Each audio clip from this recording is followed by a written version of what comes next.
시편 15편은 제목에서 볼 수 있는 것처럼 이스라엘의 2대 왕이었던 다윗이 지은 시입니다. 오늘 본문 1절을 보면 이 다윗이 시편 15편을 언제 기록했는가 하는 대략적인 역사적 배경을 우리가 알 수가 있어요. 1절을 한번 다시 다 같이 읽어봅시다. 1절 시작.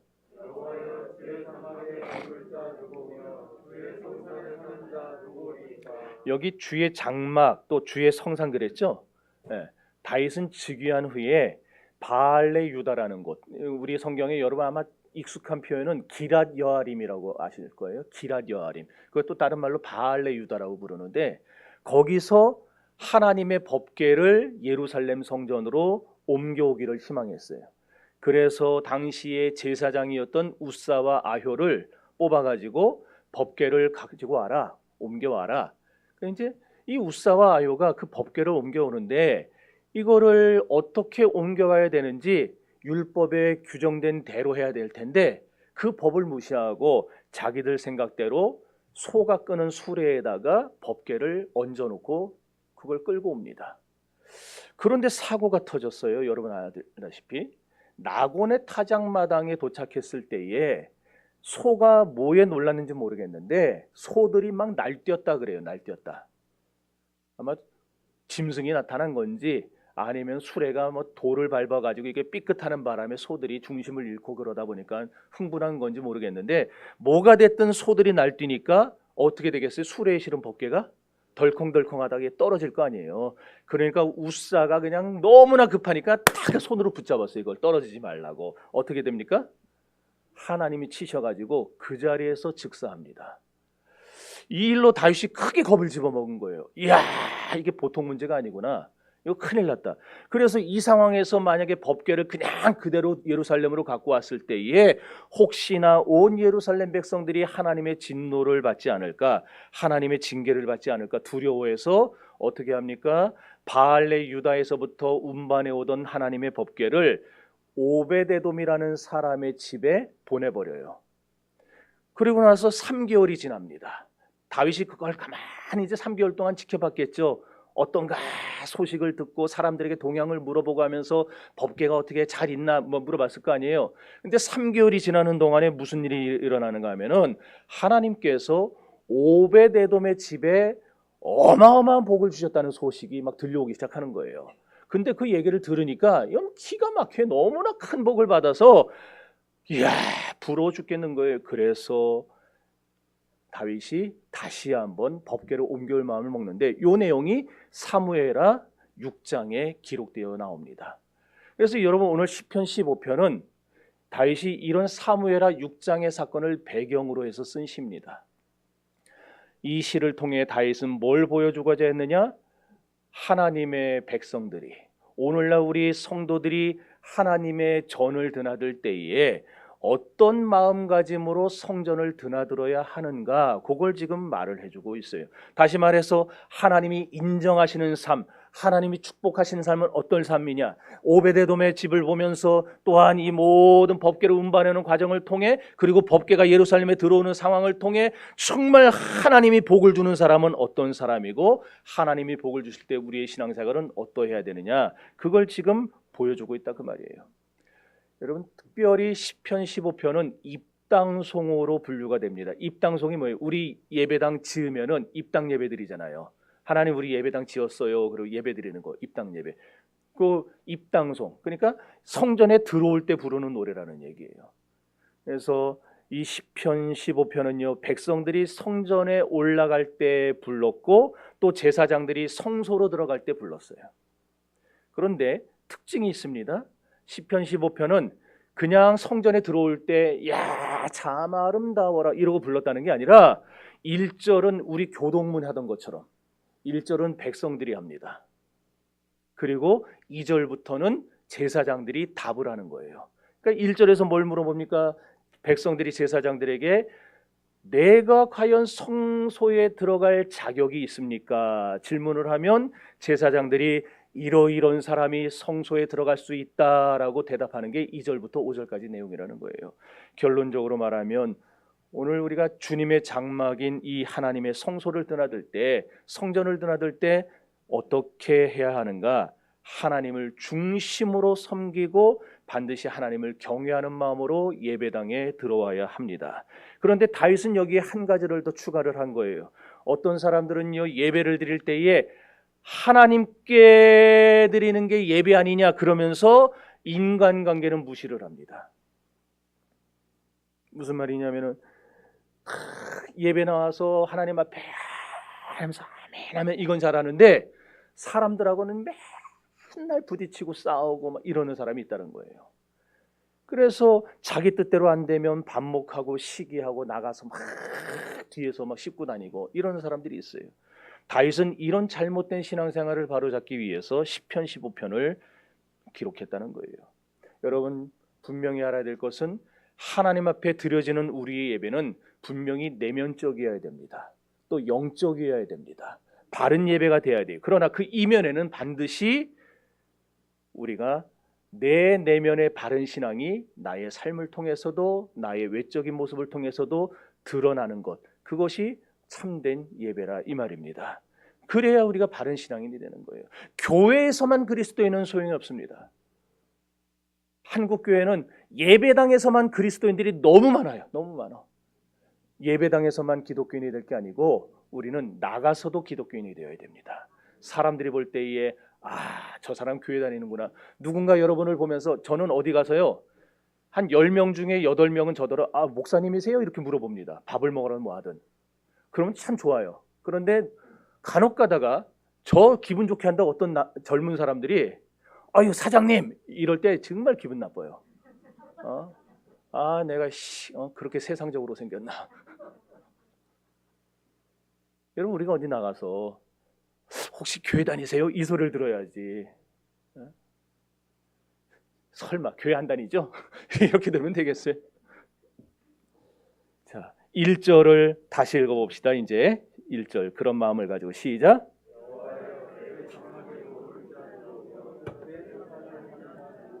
여기 보니까 주의 장막에 머무를 자, 그 다음에 뒤에는 주의 성산에 사는 자 그랬어요.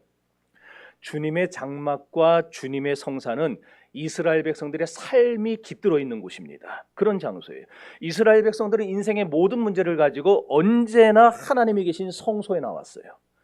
그리고 그 성소에서 문제 해결을 받았습니다. 여러분들 구약에 보면 5대 제사라고 나와요. 5대 제사 아시죠? 번제, 속건제, 속죄제, 소제, 화목제, 이 5개의 5대 제사. 그런데 제사들마다 제사의 방법이 다 똑같습니까? 틀립니까? 다 틀리죠. 그래서 우리가 그거 되게 헷갈리잖아요. 이게 도대체 뭔 제사냐? 예를 들어서 속죄제는 이거를 어디 갔나? 속죄제는 제가 하나님 앞에 죄를 지었을 때 드리는 게 속죄제예요. 하나님 앞에 드렸을 때. 그래서 그때 들어가는 제물은 양, 염소, 그 다음에 소 이런 거 잡아가지고 제사를 드리죠. 그런데 번제는 속죄제와 언제나 같이 드립니다. 그러니까 여러분 율법에 보면은 구약에 보면은 속죄제만 따로 드리는 경우 없고 번제만 따로 드리는 경우 없어. 항상 말이 거기에 번제를 드리나 이러니까 번제만 드리나 보다 그러는데 번제와 속죄제 항상 같이 드립니다. 그럼 번제는 뭐냐? 속죄제를 통해 우리의 죄를 용서받고 난 다음에, 나의 죄를 용서받고 난 다음에 하나님 앞에 이제 헌신하며 살겠습니다. 그 드리는 게 번제예요. 그래서 번제는 다른 제사랑 완전 틀리게 다 태워버리잖아요. 하나도 남김없이 모든 것 내장까지 싹 다 태워버려요. 다 죄로 만들어버려요. 그래서 그 향기가 올라갈 때 히브리어 단어가 올라예요. 올라. 쉽죠? 올라가, 연기가 막 올라가는 거, 그걸 보고 하나님이 흠양하셨다, 그 표현이 나오는 거예요 성경에. 그래서 번제는 항상 속죄제와 같이 가요. 내 죄를 용서함 받고 하나님 앞에 내가 헌신하겠습니다 하는 거. 이게 괜히 그런 게 아니고 오늘 우리들도 똑같아요. 하나님 앞에 나의 죄를 용서함 받고 난 다음에는 우리가 하나님 앞에 나를 드려야 돼요. 거기까지 나가야지 용서함 받았으니까 또 나가서 그냥 내 생각대로 내 마음대로 살고, 이것은 바른 신앙인의 자세가 아니라는 거예요. 그럼 속건제는 뭐냐? 속건제는 아까 속죄제 뭐라 그랬어요? 누구한테 죄 졌을 때? 하나님께 주어졌을 때. 좋으네요. 대답을 바로 해주니까. 속건제는 사람한테 주어졌을 때, 사람과 사람 사이에 죄를 졌을 때, 그때 드리는 제사예요. 소제는 하나님께 감사할 제목이 생각났을 때에 곡식을 가지고 드리는 제사가 소제고, 마지막으로 화목제는 하나님과 우리 사이가 죄로 인해서 갈라져 버렸어요. 갈라져 버려요. 틈이 너무 큰 게 생겼어요. 원수가 됐어요. 그런데 이렇게 갈라진 하나님과 우리를 다시 하나 되게 만들고 화목하게 만들고, 이게 화목제예요. 우리는 이 5대 제사를 통해서 세 가지를 깨달을 수 있어요. 참된 제사는 뭐냐? 첫째로 성도와 하나님 사이에 막힌 관계를 뚫어주는 거고, 둘째로 사람과 성도와 성도 사이에 막힌 관계를, 문제를 뚫어주는 거고, 셋째로 막힌 물질의 문제를 뚫어주는 거고. 그래서 우리가 하나님 앞에 신앙이 회복되고 교회 신앙이 회복되면은 하나님이 그 사람의 범사에 물질에까지 복을 주시는 것을 성경을 통해 보게 되는 겁니다. 그래서 다윗이 1절에서 이걸 말하고 있는 거예요. 성전을 찾아 나와 예배하는 게 왜 중요하냐? 왜 예배와 기도가 성도의 인생에 어떤 영향을 미치고 있느냐? 이걸 그냥 쭉 강조하는 거예요. 우리가 예전에 몇 주 전에 살펴봤던 시편 11편, 벌써 몇 주가 지나가고 기억 안 나시죠? 11편 4절을 보면 그렇게 말을 했어요. 여호와께서 그의 성전에 계시니 그랬어요. 그의 성전에 계시니. 여러분, 하나님은 어디나 계신 분 아니에요? 그죠? 어디나 계세요. 여기도 계시고 저짝에도 계시고 저 부산에도 계시고 제주에도 계시고 뭐 미국에도 계시고 어디나 계세요. 그걸 그래서 조직신학에서 우리가 요즘 그 오후 예배 때 그걸 배우고 있잖아요. 벨직에서 뭐 하나님의 편재성이라 부른다 그랬잖아요. 하나님의 편재하심, 어디나 계시는 분이다. 그런데 왜 시편 11편 4절은 하나님이 어디에나 계시니 그러질 않고, 왜 하나님은 성전에 계시니, 그의 성전에 계시니, 그의 성전이라는 게 뭐예요? 하나님의 전이라는 거예요. 하나님의 소유된 성전. 왜 그의 성전에 계시니 그렇게 표현했는가? 또 여호와께서 그의 성전에 계시고 그의 보좌는 하늘에 있으며, 왜 이런 말을 하는가? 이건 뭘 보여주느냐 하면은 천국에 있는 하나님의 보좌와 이 지상에 있는 우리 이 교회, 이 성전이 어떻게 되어 있다는 거예요? 서로 닿아 있다는 거예요. 연결되어 있다. 그걸 보여주는 거예요. 그래서 그걸 지지하는 성경 구절은 그럼 또 있느냐? 이사야 6장에 보면은요, 이사야가 거기서 하나님 앞에 소명을 받을 때 장면이 나오죠. 우시야 왕이 죽던 해에 내가 본즉 그랬어요. 내가 본즉 보좌에 하나님이 앉아 계시는데 그 옷자락이 성소에 가득하였더라 그랬어요. 진짜인지 아닌지는 나중에 이사야 6장 보면 나와요. 성소에 그의 옷자락이 가득하였다. 여기 옷자락이 성소에 가득했다는 말은 무슨 뜻이냐면 관용구인데, 하나님의 통치가 어디에? 성소에 꽉 미치고 있다 그 말이에요. 그 성소가 오늘날 어디겠어요? 예배당이죠. 이 예배당에 하나님의 통치가 가득 차 있다. 그리고 하나님의 보호가 가득 차 있다. 하나님의 책임이 가득 차 있다. 그 표현이에요. 그걸 또 다른 구절에서 그런 걸 또 누가 어디서 증거하느냐? 어느 구절이 지지하느냐? 룻기 3장에 가보면요, 룻기 3장에 가면은 룻이 보아스의 밭에서 하루 종일 곡식을 줍다가 보아스가 그 밤에 피곤해서 거기서 잠에 골아 떨어집니다. 그랬더니 룻이 어떻게 합니까? 보아스의 발치에 들어가서 그 이불자락을 살짝 덮고 같이 자요. 그랬더니 밤에 잠자다가 이상해가지고 보아스가 깨는 거예요. 깨서 깜짝 놀래죠. 그래서 묻습니다. 너 누구냐? 그랬더니 룻이 뭐라고 해요? 주의 여종이오니 당신의 옷자락으로 나를 덮으소서 그래요. 당신의 옷자락으로 나를 덮으소서.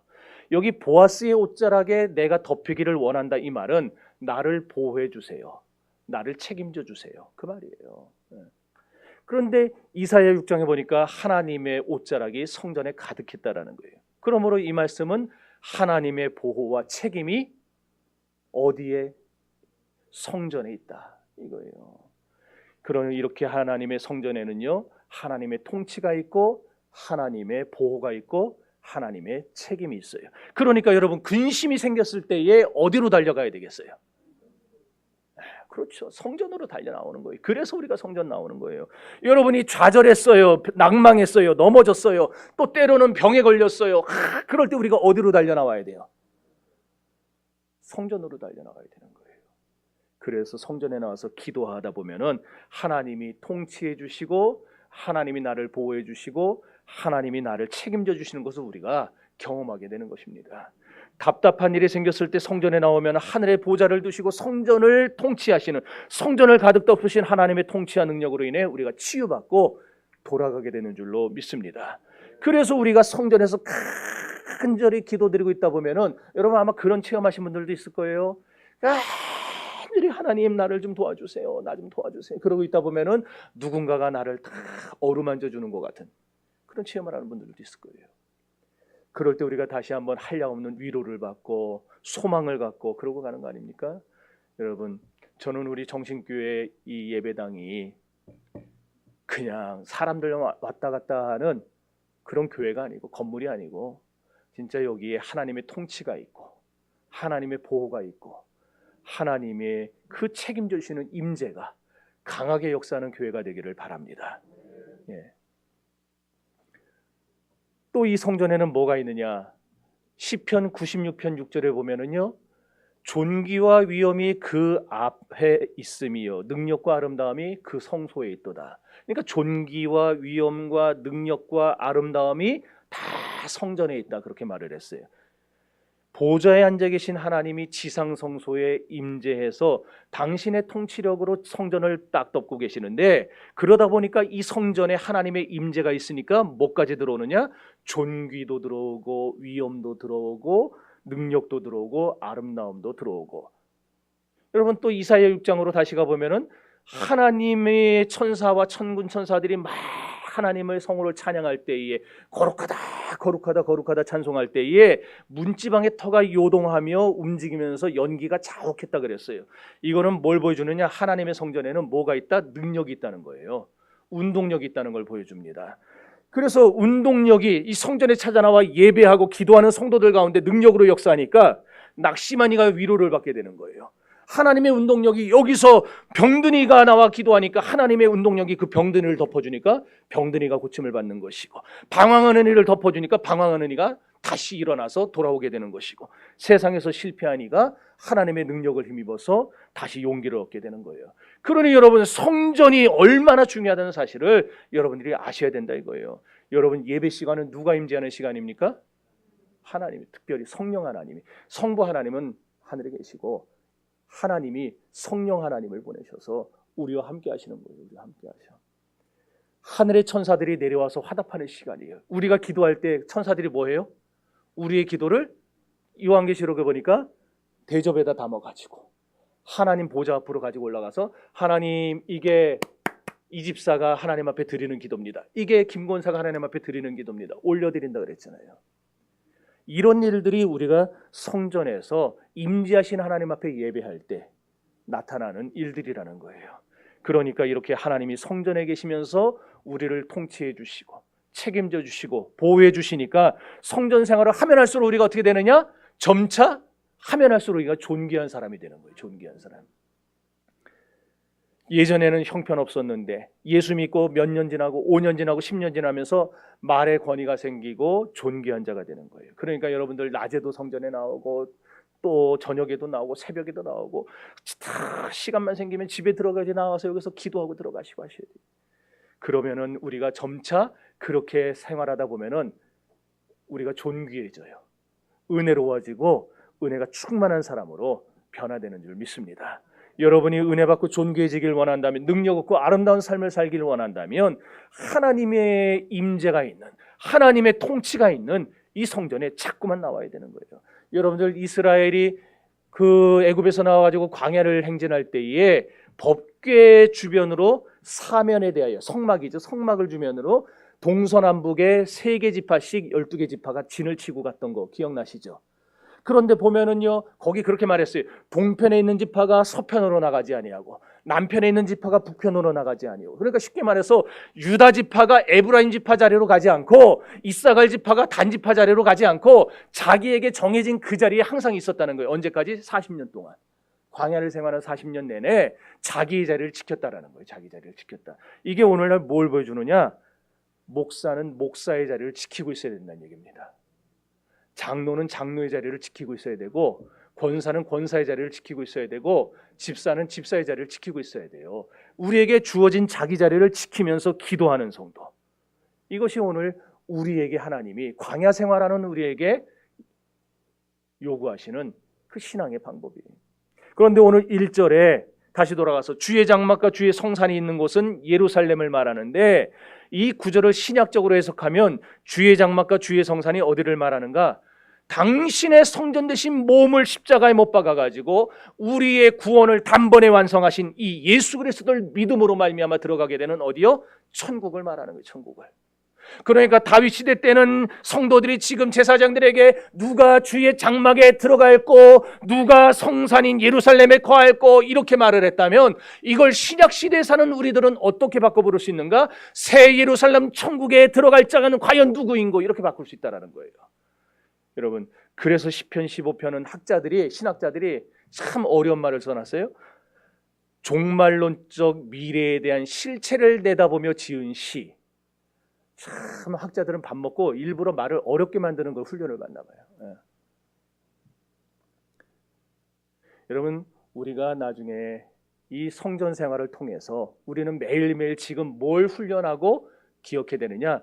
내 예배 생활, 나의 성전 생활을 통해서 장차 메시아 예수 그리스도가, 재림주 예수님이 이 세상에 다시 천사장들의 호령을 앞세우고 재림 나팔을 불면서 이 땅에 임재하실 텐데, 다시 재림하실 텐데, 그때 택한 백성은 하나님이, 예수님이 건져내가지고 천국으로 데리고 들어가시고, 믿지 아니한 백성들은 하나님이 영원한 심판으로 불못으로 던져 넣으실 텐데, 그때의 그 하나님의 나라에 들어갈 백성은 과연 누구인고, 그런 말이라는 거예요. 이게 신약의 백성들인 우리가 이해할 수 있는, 우리가 부르는 말로 바꾸면 바로 그렇다라는 거예요. 여러분, 하나님의 성전에, 하나님의 그 나라에 들어갈 자가 누굽니까? 예수님은 하나님의 성전을 가리켜서 내 몸이라 그러셨어요. 내 몸이라. 기억나시죠? 그런데 또 뭐라고 그러냐? 요한복음 15장에 가면은요, 나는 포도나무요 너희는 가지니 그러셨어요. 그러면서 가지가 나무에 붙어 있으면은 그 사람은 과실을 많이 맺지만, 가지가 나무에서 떨어져 나가면은 그 가지는 말로 밖에 버리워 사람들이 밟고 다닐 뿐이다 그러셨어요. 다시 말해서 성전이신 예수님, 근데 그 성전이신 예수님을 나무라 그러셨어요. 그러면 이 나무에 붙어 있는 가지인 우리들이 뭐예요? 성전을 통해서, 예배를 통해서 은혜를 공급받지 못하고, 능력을 공급받지 못하고, 축복을 공급받지 못하고, 하나님의 성전에서 떨어져 나가면, 끊어져 버리면 그 사람들이 어떻게 되겠는가? 그러니까 우리들은 어떻게 해야 돼요? 날마다 성전 되시는 예수님, 포도나무 되시는 예수님에게 우리는 붙어 살아야 되는 거예요. 그러니까 여러분들, 오늘도 딱 예수 붙잡고 떨어지지 마시고, 내일도 예수님 붙잡고 그냥 하루를 이겨내시고, 그렇게 하루 가다 보면은요, 일주일 가고 한 달 가고 1년 가고 금세 탁 가서 나중에 요단강 건너가 그거 나오는 거예요. 그렇게 딱 하나님 부르시면 우리 다 가게 되는 거예요. 그래서 2절부터는 이제 뭘 말하느냐? 성전에 들어갈 자격이 있는 사람을 10가지로 쭉 뽑아서 말을 해줍니다. 이제 그럼 누가 성전에 들어가느냐? 2절부터 5절까지 읽어봅시다. 시작.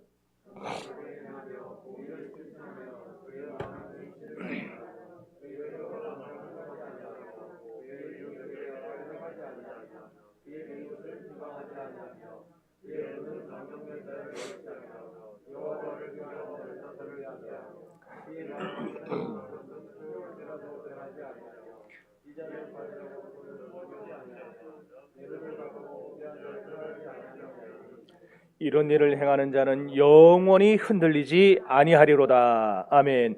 하나님의 성전에 들어갈 사람이 누구냐? 10가지가 나오는데, 첫째로 정직한 사람이라고 그랬어요. 정직한 사람. 여기 정직이라는 말은 탐임이라는 말인데, 흠이 없는 사람, 온전한 사람을 말해요. 그런데 오해하지 마세요. 온전하다, 흠이 없다 그러니까 아, 저 사람 거짓말 안 하는 사람이구나, 그 얘기가 아니라 하나님의 기준에서 흠이 없다는 말이에요. 그러면 하나님이 인정해 주신 사람을 말하는 거예요. 그럼 하나님은 어떤 사람을 인정해 주시는가? 어떤 사람을 정직하다, 어떤 사람을 온전하다라고 인정해 주시느냐? 우리가 다 불의한 자들이잖아요. 다 죄인이잖아요, 우리가. 그런데 하나님이 인정해 주는 사람은 어떠냐? 불의한 우리가 정직의 표상, 의의 표상이신 예수 그리스도의 보혈로 죄를 씻음받고 거듭났을 때, 그때 하나님이 우리를 정직한 사람이라 그렇게 봐주신다는 거예요. 그러니까 우리가 내가 세상에서 죄 짓고 막 실수하고 넘어지고 지금 그걸 말하는 게 아니고, 그러니까 너는 불의한 사람이야, 그게 아니라 내가 과연 예수 믿고 거듭났느냐, 내가 과연 예수 그리스도의 보혈로 그분의 십자가를 의지하고 예수 믿으며 살아가고 있느냐, 이걸 보고 요 믿음이 내 안에 있으면은 하나님은 나를 정직하다 봐주시는 거고, 이 믿음이 없으면 너는 불의하다 그렇게 봐주시는 거예요. 그러니까 여러분, 이런 기준에서 우리도 다 정직한 사람이 되어야 합니다. 예. 여기 안 정직한 사람 있어요? 다시 말해서 예수 안 믿는 사람 있어요? 그럼 안 된다는 거예요. 그럼 안 돼요. 다 우리는 하나님 앞에 정직한 사람이 될 줄 믿습니다. 두 번째로 공의를 실천하는 사람이 성전에 들어간다 그랬어요. 공의는 체데크라는 말인데 주님과의 약속을 신실하게 지키는 사람, 그런 사람을 공의롭다 그랬어요. 그러니까 약속을 막 이랬다 저랬다 자꾸 바꾸고 얘기 끝난 걸 다음번에 또 얘기하고, 이거는 공의롭지가 못한 거예요. 여러분, 우리가 하나님 앞에 약속한 건 지켜야 돼요. 하나님 앞에 서원한 거 지켜야 돼요. 셋째로 마음이 진실한 사람이 성전에 들어간다 그랬어요. 여기 진실하다는 말은 에메트, 신뢰할 수 있는 사람이다, 충성된 사람이란 말이고, 넷째로 그 혀로 남을 허물하지 않는 사람, 이거는 다른 말로 참소하지 않는 사람을 말해요. 참소. 그러니까 남을 막 비방하고 다니지 않고 막 모함하고 다니지 않는 사람들. 그런데 거기 보니까 남을 비방하지 않는 사람인데, 비방하는 사람을 어떻게 한다? 아니구나. 거기 아니구나. 남을 비방하지 않고 중상모략하지 않는 사람, 그게 그 혀로 남을 허물하지 않는 사람이. 다섯째로 그 벗에게 행악지 않고 이웃을 비방하지 않는 사람이 성전에 들어간다 그랬어요. 이거는 인간관계를 할 때 남한테 고의로 해를 끼치지 않는 사람. 여러분, 일부러 해를 끼치는 사람 뭐라 불러? 그거 사기꾼이죠. 그거 사기꾼이죠. 우리 그리스도인들이 일부러 남을 억울하게 하고 남을 해되게 하면 안 됩니다. 남의 눈에서 눈물 나게 하면 반드시 자기 눈에 피눈물 나게 돼 있어요. 일부러 다른 사람 눈에 눈물 나게 하지 마세요. 여섯째로 그 눈으로 망령된 자를 멸시하는 사람이라. 이 망령된 자는 비열한 사람이에요. 비열한 사람. 그런데 그런 비열한 사람을 멸시한다 그랬어요.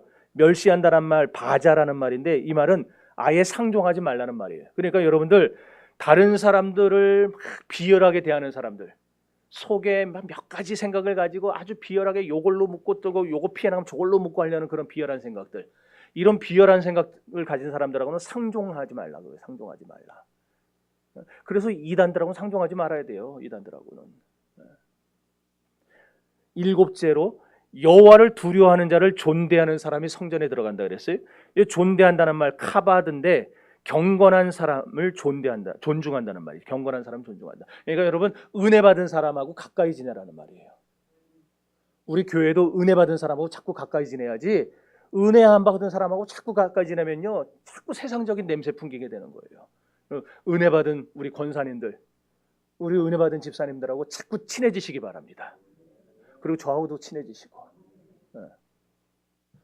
좀 오세요. 찾아오세요. 내가 오라고 그렇게 얘기를 하는데. 자, 여덟 번째인가요? 여덟 번째죠. 그 마음에 서원한 것은 해로울지라도 변치 않는 사람. 이 변치 않는다는 말은 무르라는 말이에요. 무르. 우리말에도 무르지 마라 그런 거 있죠. 무르. 헛된 맹세 안 한다는 말입니다. 한다고 해놓고 잊어버리지 않는 얘기예요. 그러니까 여러분들, 해놓고 이거 나한테 손해될 것 같은데, 그래서 그거 없던 걸로 하자. 그거 내가 그냥 실수로 내가 그거 취해가지고 실수한 거야. 그렇게 하지 말라는. 한번 한다고 했으면은 손해가 나도 해줄 때 그 사람이 신뢰할 사람이 되는 거예요. 신뢰할 만한 사람. 저 사람은 진짜야. 내가 경험해봤는데, 저 사람은 한 번 약속한 건 분명히 지켜. 우리 그리스도인들이 그런 판단을 받아야지. 그러지 않겠어요? 아홉째로 이자를 받으려고 돈을 꿔주지 않는 사람. 네쉐크라는 말인데 이자놀이 안 한다는 말이에요. 고리대금 안 한다. 고리대금. 여러분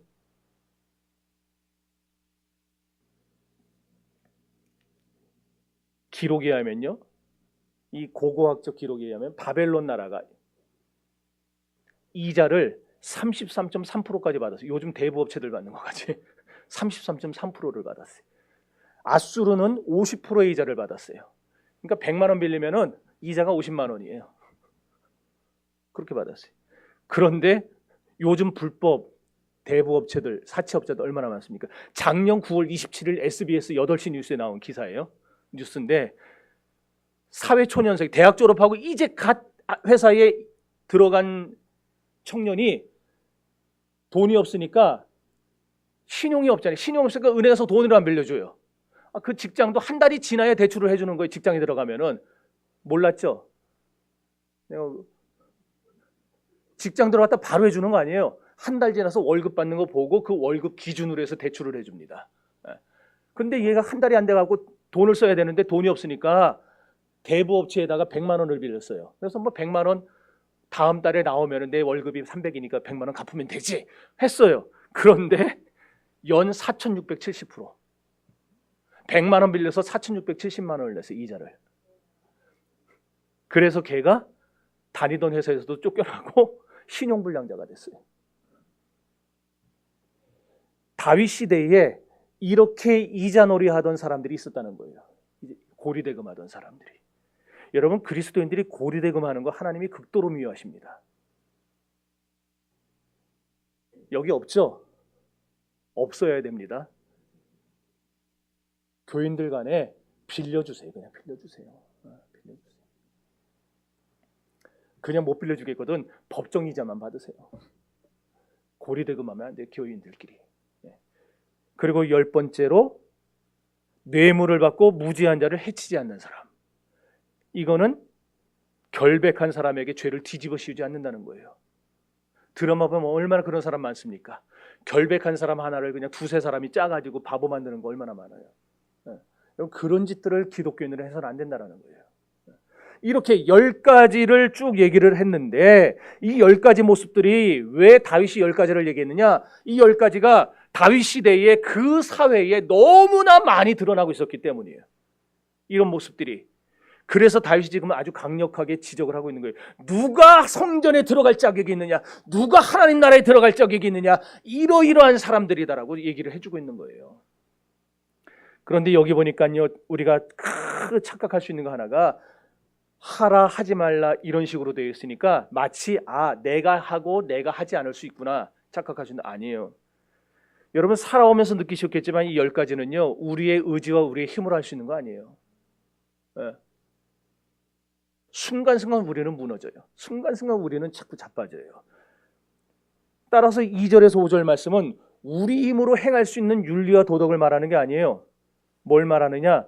하나님의 은혜를 받고 나면 자연스럽게 우리에게서 나타나게 되는 그런 윤리와 도덕을 말하는 거예요. 그러니까 내가 하려고 해서 나오는 게 아니고 은혜가 내 안에 있으면 그 은혜가 나를 통해 자연스럽게 이런 것들을 나가게 한다라는 거예요. 그래서 정직, 공의, 진실, 참소치 않고 행악지 않고 비방치 않고 망령된 자를 멸시하고 존대하고 서원을 갖고 고리대금 안 하고 뇌물 안 받는 걸 다 한마디로 하면 뭐냐? 은혜 받고 나면 하나님이 우리 생활에 이런 것들이 나타나게 해준다 그 얘기예요. 그러니까 은혜 받는 게 얼마나 중요합니까? 그런데 은혜 받으려면 어디 나와야 된다고요? 성전에 나와야 된다고. 성전에. 그래서 예배 생활이 중요한 거예요.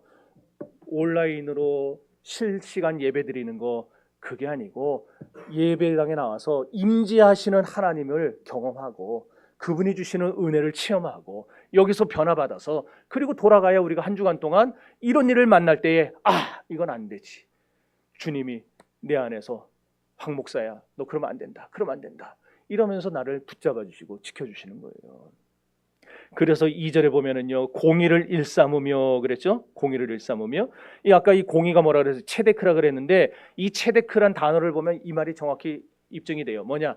체데크는요 인간의 능력으로 얻는 의가 아니에요. 내가 열심히 어려운 사람 도와주고, 내가 가난한 사람 막 돈으로 도와주고, 막 수재연금 막 내고, 이래서 얻어지는, 야, 저 사람 참 의롭다. 뺑소니 하는 사람 쫓아가서 잡아가지고 막, 이 사람 이 시대 의인상 표창받고, 그래서 의인이 아니고, 이 체데크라는 말은 뭐냐? 하나님과의 약속을 지키는 사람, 다시 말해서 그리스도의 십자가 보혈로 구원받고 나서 새로워진 나에게 전가된 의. 전가란 게 뭐예요? 원래 내 건 아닌데 누군가의 의가 내게 들어왔다는 거 아니에요? 전가. 누구의 의가 들어와요? 예수님의 의가 내 안에 들어온 사람. 그런 사람을 의인이라 그러는 거예요. 그런 사람을. 그러므로 오늘 시편 15편을 요약하면 이렇게 신령한 은혜 받고 주님의 보혈로 속죄함을 받아서 10가지 의의 징표를 생활 속에 드러내며 살아가는 성도가 성전에 들어가는 자고 장차 천국에 들어가는 자라. 예. 여러분 누구나 다 원죄가 있고 자범죄가 있어요. 저도 있어요. 하루 종일 교회만 있지만 저도 계속해서 짓는 죄들이 있어요. 그래서 생각하고 말하고 행동하는 거에 다 실수가 있고 허물이 있지 않습니까? 여기에 말에 실수하지 않고 허물 없는 사람 누가 있어요? 다 있죠. 그러나 그런 우리라 할지라도 주님의 보혈을 의지하고 회개하면 주님이 우리를 어떻게 하신다고요? 의롭게 만들어주세요. 우리를 다 씻어주세요. 그래서 하나님의 통치를 받으며 살게 해주시는 거고, 하나님 앞에 그러니 회개할 때에 은혜와 축복이 그 사람에게 쏟아지는 거예요.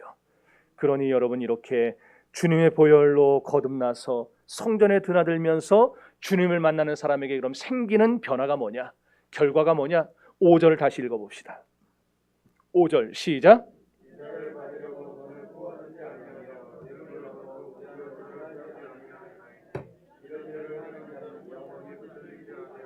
거기 보니까 영영이 뭐라 그랬어요? 흔들리지 않는다. 흔들리지 않는다. 시편 112편 6절에도 보면은 저가 영영이 요동치 아니함이로다 그랬어요. 여러분 그럼 왜 우리가 영원히 요동치 않느냐? 왜 영원히 흔들리지 않느냐? 어떤 사람이 예수 그리스도의 보혈로 구속함을 받아서 그 죄를 씻음 받고 날마다 성전에 드나들면서 하나님의 의를 전가받아서 주님이 내게 베풀어 주시는 그의 의의 징표들을 내뿜으며 살아가는 자들은 왜 흔들리지 않느냐? 왜 영원히 요동하지 않느냐? 주님이 우리의 반석이 되어 주시기 때문에. 반석이신 예수님 안에 들어있으니까 흔들리지 않는 거예요. 여러분들 물 위에 떠있는 나무 판자 위에 있으면 흔들립니다. 그러나 땅 속에 깊이 뿌리 박힌 바위 위에 올라가 있으면 흔들리지 않아요. 이와 마찬가지로 오늘 저와 여러분들이 항상 예수 그리스도 안에 거하는 성도가 되시기를 바랍니다. 예수 안에 있어야 흔들리지 않아요. 그러니 세상적인 것에 관심 갖지 마시고 성전에 드나들면서 세상적인 쾌락과 즐거움에 한눈 팔지 마시고 여러분 은혜 생활에 깊이 빠지시기를 바랍니다. 우리가 하나님의 일을 세우고 성전에 세우는 일을 먼저 하면요 하나님이 여러분의 사업도 흔들리지 않게 해주세요. 영원히 요동하지 않는다 그랬잖아요. 여러분의 가정도 흔들리지 않게 해주시고 직장도 흔들리지 않게 해주시고 직장이 그냥 이번 달 지나면 우리 회사 없어질 것 같아 그렇게 안 하시고 하나님이 직장도 튼튼하게 하시고 여러분 아무리 장사 잘 돼도요 요즘같이 환율이 막 미친 듯이 오르는 시대 돼 보세요. 수출하는 사람들 아무리 수출해도 이게 그냥 막 달러 가치가 막 올라가니까 안 되는 거야. 안 돼. 영끌에서 대출 받아서 아파트 산 사람들 있잖아요. 요즘에 그냥 얼마나 지금 막 잡을 안 서기겠어요. 그냥 한은에서 그냥 금리를 막 올리는 거니까. 내야 할 이자가 눈덩같이 불어나잖아요. 그러니까 여러분 그래갖고 또 그런 사람도 있더라고요. 고정금리로 갈아탔는데 이제 또 고정금리가 팍 올라가지고 이게 그런다고 우리가 요거 하고 저거 하고 아무리 통밥을 재봐야 결국 우리의 인생은 흔들리는 인생밖에 안 돼요. 흔들리지 않길 원한다면 흔들리기가 싫다면 여러분 우리는 영원히 흔들리지 않는 분안에 들어가 있어야 돼요. 그래야 하나님이 우리가 직장도 흔들리지 않게 환율이 올라도 그거와 상관없이 하나님이 그냥 더 잘되게 하셔가지고 그렇게 하시는 거지. 하나님 안에 없으면 예수 안에 없으면 우리는 자꾸 세상에 그 흔들리는 것 따라서 우리 인생도 흔들릴 수밖에 없는 거예요. 5절에 여호와를 의지하는 자는 영원히 흔들리지 않는다. 시편 125편 1절에도 여호와를 의지하는 자는 영원히 요동하지 않는다. 그래서 성경의 시편에 보면은 수도 없이 나오는 거예요. 그 말씀이 여호와를 의지하는 자는, 여호와 안에 있는 사람은, 예수 그리스도 안에서 살아가는 사람은 흔들리지 않는다. 말씀을 정리합시다. 여러분, 하나님을 의지해야 요동함이 없습니다. 하나님을 의지하는 여러분의 사업과 가정과 학업과 결혼에, 그리고 여러분의 직장에 흔들림이 없기를 주의 이름으로 축원합니다. 그러기 위해서 성전 생활, 예배 생활 잘해야 된다는 거예요. 젖지 않고 피는 꽃은 없어요. 꽃들은 반드시 물에 젖어야 거기서 꽃이 펴요. 밤새 내린 찬이슬을 맞아봐야 거기서 그 꽃 색깔이 선명해지고 화려해지는 거예요. 물을 맞아봐야 찬란한 태양이 떴을 때에 거기서 쫙 꽃송이를 피우는 것 같이, 오늘 우리의 인생이 젖는 것을 두려워해서 자꾸만 세상으로 가려고 그러고, 자꾸만 주님 말고 딴 데 가서 안식을 찾고 위안을 찾으려 그러면은 결국 우리의 인생은 꽃송이 피워보지도 못하고 끝나는 인생이 됩니다. 여러분, 젖는 중에라도 온전한 마음으로 교회 중심으로 사시고, 그리고 하나님 중심으로 주님과 이 성전에서 교제하며 사시기를 바라요. 그러면은 여러분의 인생은 영영이 요동치 아니하게 될 것입니다. 이런 놀라운 은혜를 받아서 이 시대와 교회에 꼭 필요한 사람이 되시고 영영이 요동치 않는 복을 받아 누리는 여러분의 가정이 되시기를 주의 이름으로 축원합니다. 기도합시다. 이 시간에